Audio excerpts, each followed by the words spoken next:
এখনকার দিনের বাচ্চাদের কিছু জিজ্ঞাসা করলে যেমন ভাবে উত্তর দেয়। তোমার নাম কি মানা? আমার নাম সুপর্ণা ঘোষ, আমার বাবার নাম সমীর ঘোষ, আমার মায়ের নাম সুচিত্রা ঘোষ। আমি স্কুলে পড়ি গুডুল প্রাথমিক বিদ্যালয়ে। আমার মামার বাড়ি বর্ধমানে। আমি ড্রয়িং, নাচের ক্লাস, গানের ক্লাস, আঁকা, আবৃত্তি সব শিখি।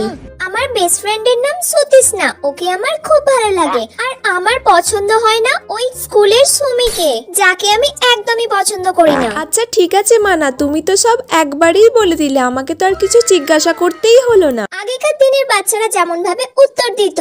কি মানা, তোমার নামটা কি বলো? কি রে কাকিমা, তোর নামটা জিজ্ঞাসা করছে, তুই তোর নামটা বলতে পারছিস না? বল কাকিমাকে নামটা। এ বাবা, একটা মেয়ের নাম জানে না।